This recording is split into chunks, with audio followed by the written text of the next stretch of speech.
Popcorn Junkies, welcome to this review of The Ballad of Wallis Island, a resolutely British film, British indie comedy. This is a curious one, just in terms of getting round to seeing it. It's been on at the cinemas for quite a while, and usually the sign of a film breaking through, a sort of indie British film, sort of, low budget British film breaking through, is that it just keeps popping back up in the schedules. There's enough of an appetite in, picture houses and cineworlds all over the, country for this film to keep being scheduled. So this film, I think, has captured the imagination, I think, of a fair few viewers and audience members. And so I went in thinking, okay, this has been hanging around a bit like a bad smell. I must go and check out what the smell is. Its poster isn't particularly something that would have dragged me in. I'm not a fan of twee British films. I'm not a fan of just kind of idiosyncratic kind of, yet another kind of relatively unstylistic, uncinematic, but just kind of generic British stuff. I couldn't have been proved more wrong. This, I'm going to say it right at the front, is an absolutely charming, and don't let that word charming put you off, charming, rip-roaringly funny, nostalgic, poignant, sad, moving, thought-provoking British indie film comedy. It's based on a short film. Apparently the two stars, in fact, of the film are the writers of the film, and they also made the original short film. Tom Basden and Tim Key. And in this film, Tim Key plays Charles, sort of landed gentry, you think, or, sort of like an island owner. He owns Wallis Island, or he certainly owns an incredibly big pad on Wallis Island. And Tom Basden plays Herb, who's one half of a now disbanded folk band in which he was one half alongside Carrie Mulligan's Nell, who was his partner, and they used to be in a relationship. Anyway, but I'm jumping ahead here. So the film starts with Herb, our guy with the guitar. He's quite a sort of miserable old scrote, actually. Tom Basden. He's great. He's sort of dour. He's kind of a bit miserable. He's a bit rock and roll, and he's just kind of ungrateful. He's just kind of miserable. He's a sort of miserable bastard. Sort of like, what's wrong with him? A bit like a lot of musicians can be, when they've had success, but now they're not so successful. But it starts with him arriving on a rowing boat, and then he has to get out, and then Charles, played by Tim Key, comes and gets him and walks him through the water. So he's soaking wet, and then they have to trudge up to the house because there's no Ubers, no taxis, there's no mobile phone coverage. And so it dawns on you quite quickly that Charles has essentially honey-trapped Herb on the island. He's booked him. I mean, Herb's gone there because he's been booked for a festival, but he discovers that the festival is Charles's festival, and Charles's festival is going to happen on that there beach that you came in on. And within the first sort of 15 to 20 minutes, you discover, with an audience of one, Charles. And so what we discover is Charles is incredibly wealthy. He's had a lot of money, but he's also an obsessive fan. And so for the first 15 to 20 minutes of this film, I thought, God, we're going down a sort of Stephen King's Misery vibes, Kathy Bates and James Caan, that kind of thing. And in fact, there is a moment where Herb phones a friend from a phone booth on the island and says, this is like Misery. Charles knows everything. And Charles, played really beautifully and brilliantly by Tim Key, is hysterical. He's like the ultimate pub landlord. I used to have a father-in-law who's just like him. Every thought he has, he articulates loudly. Even when he has the thought and thinks, oh no, I won't have that thought, that's a ridiculous thought. He says everything that's going on in his head. He says what he doesn't understand. He says what he doesn't think. He says stupid things. He's funny, but there's also the potential with him, right at the front of this film, for him to be quite sinister too. So the premise is pretty damn simple. Charles has separately booked in McGwyer and Mortimer. That's the folk duo. It's the name of the band, McGwyer and Mortimer. And you've got Herb McGwyer and you've got Nell Mortimer, and they're coming separately. The only problem is Herb, played by Tom Basden, doesn't know that Carrie Mulligan, who plays Nell, is coming until she arrives, and she arrives with her new partner. which is a little bit of a faux pas because they used to be in a relationship, you see. And Charles knows this. So Charles is quite manipulative, he's quite playful, and at times he's quite sinister. You feel like he could easily entrap them. And I think that's a really neat detail that they keep threaded throughout the front of this film. This isn't just, Charles booking them for a gig. You do begin to wonder whether this is going to turn into some kind of Tales of the Unexpected type horror story. And really, as a film, it kind of rumbles gently through. And it's like a sort of classic Shaggy Dog story, really. Nell arrives. There's nice detail that her new partner is fascinated by puffins and bird watching, so he's going to go off and find some puffins. She, meanwhile, decides to kind of rehearse their classic songs together, her and Herb. It leads to the possibility of a rekindling of a romance. Poor old Herb is, classic artist, creative. He's like, he can only perform the songs if he's feeling the love. So there's a strong aspect in this, in Herb specifically, of a little bit of This Is Spinal Tap, that kind of too cool for school, slightly cliched kind of, yeah, I'm a muso, and you can feel the vibe, and when you feel the music, and the music's these songs only really work when you're feeling the emotion of when you sing them.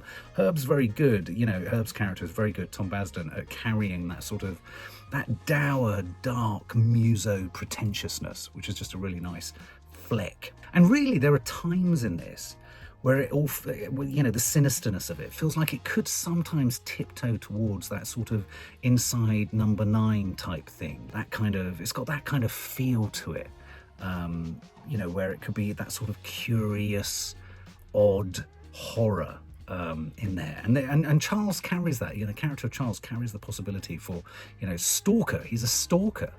But we discover across the arc of the film that he's quite a tragic stalker. He's got all of their records.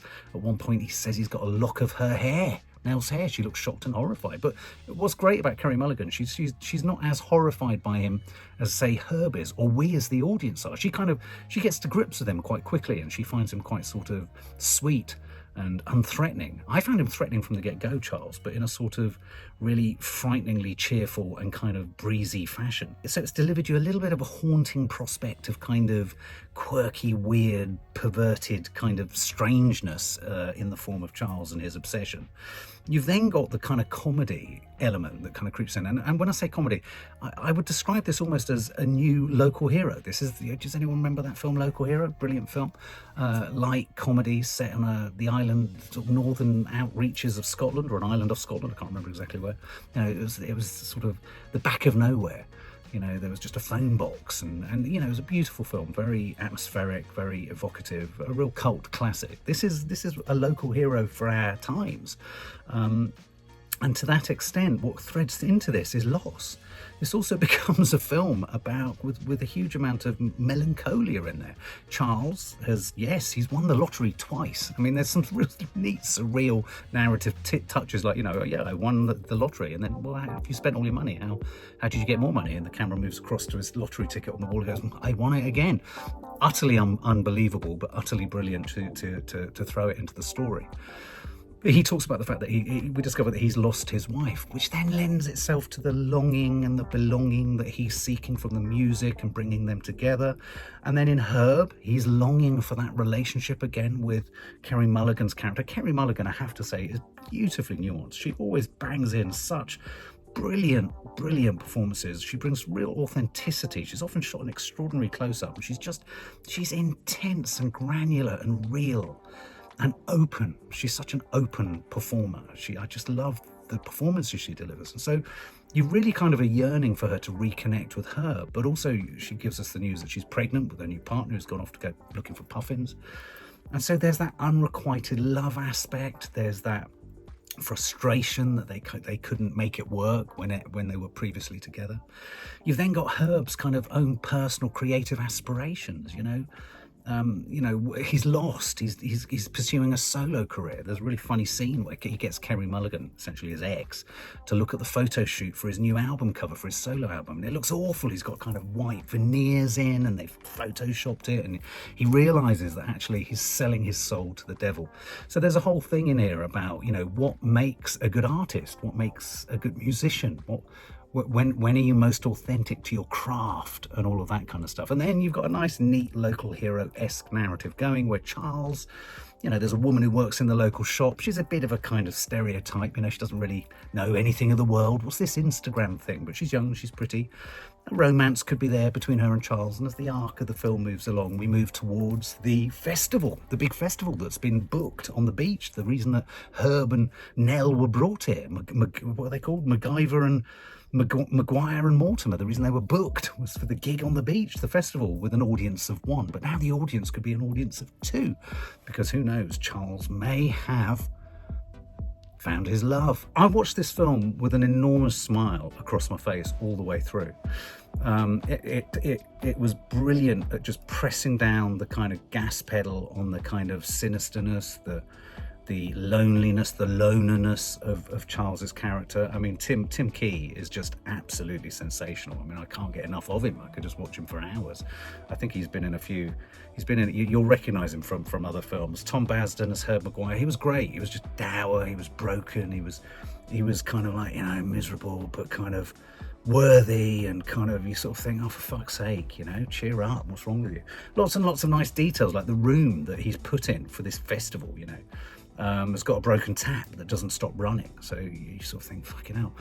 You know, Charles is just hysterical, and so he's both a threat, but he's also purposeful and forceful, and in that threatening forcefulness, he actually makes something quite magical happen. So all in all, I found this film incredibly entertaining, incredibly heartwarming, but not in a twee way.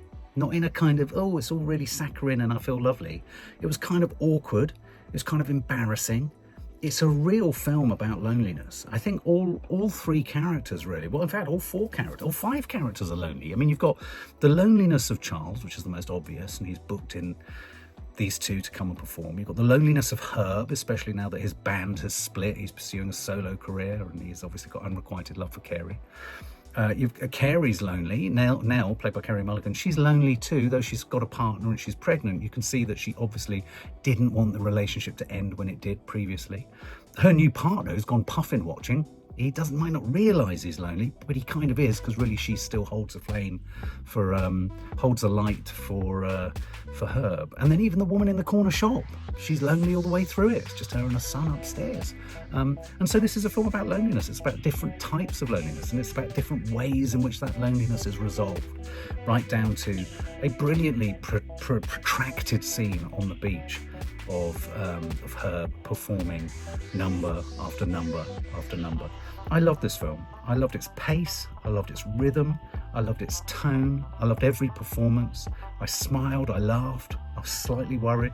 I would fully recommend this, and I would give this, and this is very unusual for me for this kind of, you know, film. It's not necessarily a stylistically clever film or stylistically impressive film, but it's a brilliantly written, brilliant character development, brilliantly observed and brilliantly delivered comedic drama.